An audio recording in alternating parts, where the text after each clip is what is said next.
ଘରେ ଆସି ପହଞ୍ଚିଗଲୁ ଫଟାଫଟ ଏଟାକୁ ଖୋଲିବାକୁ ଲାଗିଲୁ। ସ୍ୱାମୀକି କହିଲି ଧୀରେ ଧୀରେ ଖୋଲ, କାହିଁକିନା ଏଥିରେ ଆମେ ଅଛେ ଜାଣିଲ। ଏଇ କଥାଟା ମୁଁ ସ୍ୱାମୀକି କହୁଥିଲି, ହେଲେ ସିଏ କ'ଣ ଶୁଣୁଛନ୍ତି, ଖୋଲିବାକୁ ତରତର ହେଉଛନ୍ତି ଖାଲି। ବସି ପଡ଼ିଲି ମୁଁ ସାଇଜ ହେଇ ଗୋଟି ଗୋଟି କରି ଆପଣମାନଙ୍କୁ ଦେଖେଇବି ବୋଲି। ଏଇଠି ଦେଖନ୍ତୁ ମୁଁ ଆଣିଛି ଘର ପୋଛା, ସବୁ ପୋଛି ପାଛି କରିଦେବି ମୁଁ ଅଳିଆ ସଫା। ହେଇ ଏଇଠି ଦେଖନ୍ତୁ ମୁଁ ଆଣିଛି ଆମ ଘର ପାଇଁ ସପ। ଏଠି ସପ ଚାହିଁ ଶାଢ଼ୀ ଟାଇପ୍ର ଲାଗୁଛି ଅଧିକ। ଖାଲି ଏତିକି ନୁହେଁ, ଆହୁରି କ'ଣ କ'ଣ ଅଛି ସବୁ ଦେଖଉଛି। ଖାଲି ତ ଉଛନ ହେଲେ ଆଉ। ରୁହନ୍ତୁ ରୁହନ୍ତୁ ମୁଁ ଦେଖଉଛି।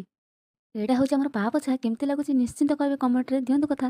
ତାପରେ ଆଣିଥିଲେ ଗୋଟେ ବୋଟଲ ପୋଛା। ଆ ପାଇଁ ବର୍ଷ ସାରା କିଛି ଜଣା ପଡ଼େ ନା, ଆ ପାଇଁ ବା ସବୁ ଅଧୁରା। ହେଇ ଦେଖନ୍ତୁ ମୋ ପୁଅର ପ୍ୟାଣ୍ଟ ସାର୍ଟ କେମିତି ଲାଗୁଛି ନିଶ୍ଚିନ୍ତ କହିବେ।